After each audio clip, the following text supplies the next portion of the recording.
What's up, guys? It's your boy Justin with a manga review. It's been a while since I reviewed a manga. So it's Sunday. It's like 11 a.m. I need to go to bed soon. Sunday, after church, I wanted to go to the mall to pick up more Soul Leveling books, but they didn't have any, and I didn't want to go back home empty-handed, right? Because I'm in the mood to read. So I picked this up. And I was thinking of picking up Overlord Volume 2, but I don't know. We'll see. Maybe I will. I don't know. But yeah, I picked this up. This is a manga published by Titan Manga, which, oh my god. Fuck it. We're gonna pretend that didn't happen. This is by Mirage and Hana Shinohara. You can tell this was written by a woman, by the way, because the main character, very much beta male, like, you know, cuck, kind of, not cuck, but, you know, he's very much written like a, you know, beta male. So this came out in 2013. Holy shit, I couldn't find this. So I really liked the cover.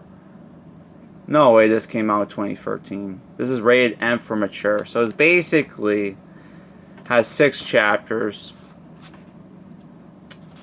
There's no way this was published in 2024, but I guess was copyrighted in 2013. I guess this is an older series. Huh.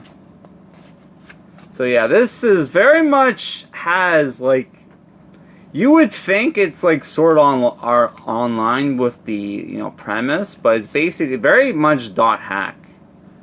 But yeah, this series is basically about, which really like the art here. Our main character, what was his name again? Ray something. Ray Kanzaki.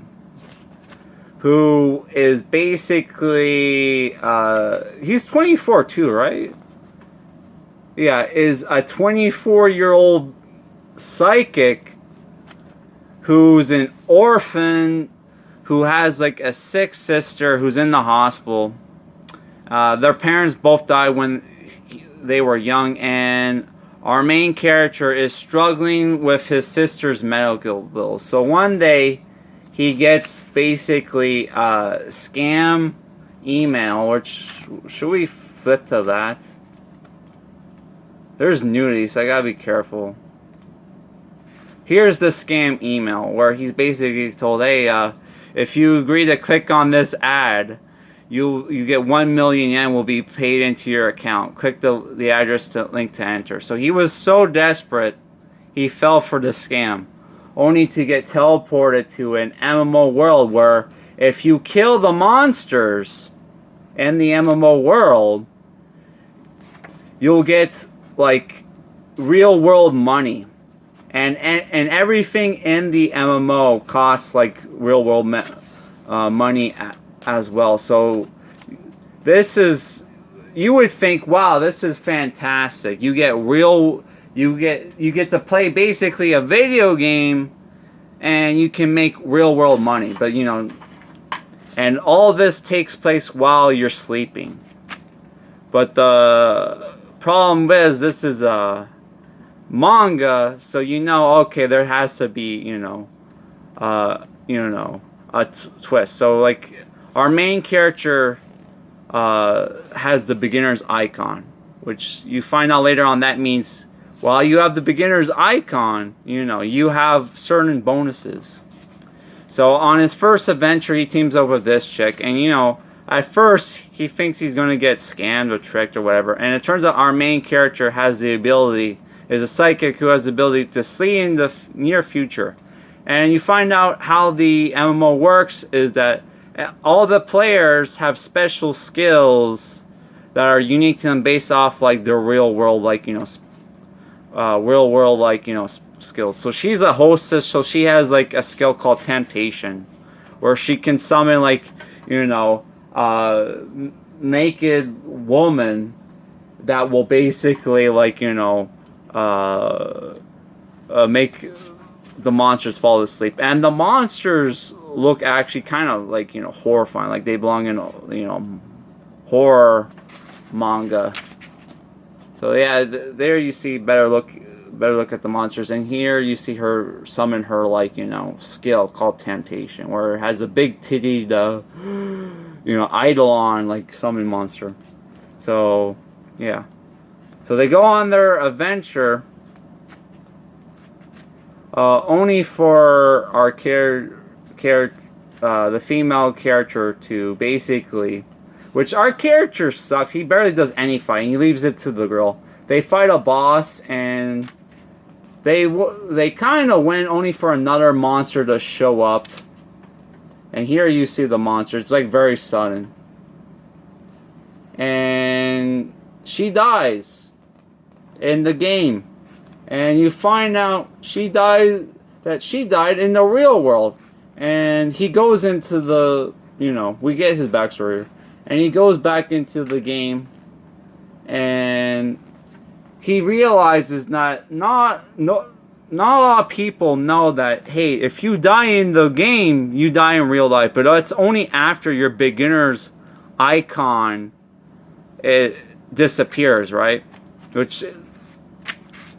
So because of that, you have a lot of people who don't know that if you die in the game, you die in real life. So you have PKers in the game. And the second time around, when he gets summoned, he gets tagged along with these two guys who are also PKers, who, just like in solo leveling, in a certain arc in solo leveling, they bring newbies around and will use them as bait against, like, you know, strong monsters so they can run away. Because, like, you know,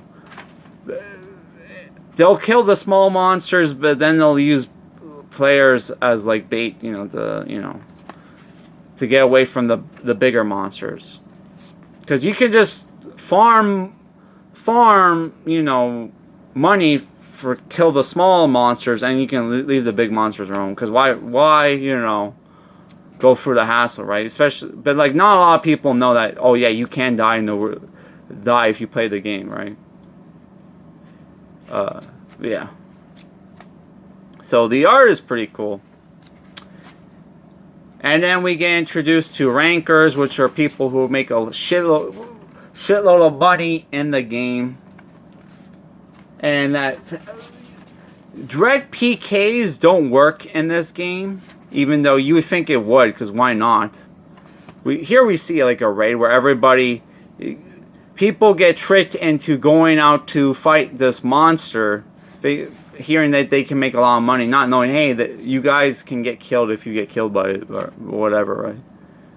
And we find out how PK works is people will use monsters to kill, like, you know, players, because players can't directly kill players, so they have to summon monsters to do that, which is special. They have that mechanic in the game is because you can get special items from, you know, summoning monsters and killing them. Yeah. And we find out that just like in .hack, you know, we have, like, you know, there's, like, a guild that's in the game that's trying to police, you know, and protect the players. And here we see the villains, which is a PK guild. Yeah.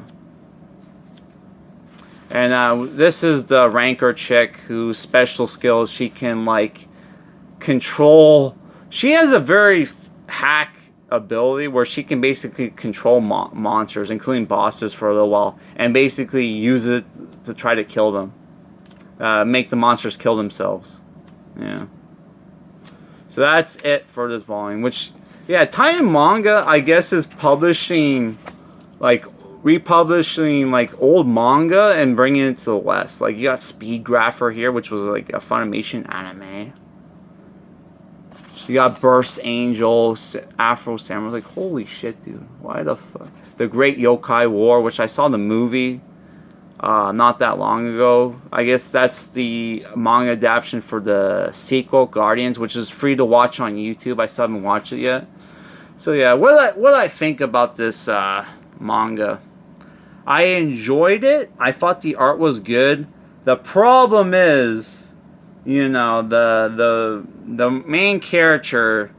You know how, like, people would criticize people back in the day, like, you know, anime and manga back in the day, like, you know, oh yeah, the the writers don't know how to write female characters, which I disagree on that. But whatever, right? Tomino would get that all the time, man. That he doesn't know how to write female writers. Well, here you have you have a character that the female writer doesn't know how to write male characters, or at least doesn't know how to write a good male character, because he's basically like a beta male like Haseo, which is why the fuck would I want to read a series where the main character is a beta male Haseo, and all the female characters are like good, are like angels or whatever, and then like all the male characters suck. It's like, what the fuck, yeah. I like it. I would keep reading it, which this was like cheap. I paid like 17 Canadian, so it wasn't bad. But yeah, it's like I like it. It's the thing where it's like I'm somewhere. I'll give it a 6 out of 10. I liked it. I would keep reading it, but we'll see. But I did find it weird. Okay, that it's like it's a MMO, but it's not an MMO, and yeah, it's weird, guys. It's hard to explain. I need to go to bed, so it's like a 6 out of 10. I am kind of intrigued, but it's kind of like, okay, it's I don't get like how it's like basically you die in the game, you die in real life, but then like you don't have like PK, like people aren't allowed to kill each other. They have to use like roundabout ways to do it, which they don't explain. What's the benefits of people killing other players? Like, do they get their shit? Do they get their money? As far as I know, you don't. So I don't get what the benefits are, other than like, oh, there's only so much resources in the game, so they want to kill like the other, especially the top rankers who take all the money, killing all the monsters or something like that. I'm guessing that's what's going on, but who knows, right? Yeah, so maybe we'll find out. I don't know when Volume 2 is coming out, but because there was a manga I bought like last year, Doombreaker, and it's only like I think it's like next month Volume 2 is coming out. So it's like, when the fuck is Volume 2 coming out of this? I don't know. And you can probably read the whole this manga is from a decade ago. So you could probably just read the whole fucking thing on some scanlation site if they have it. I don't know. So I don't know. We'll see. 6 out of 10. Peace out.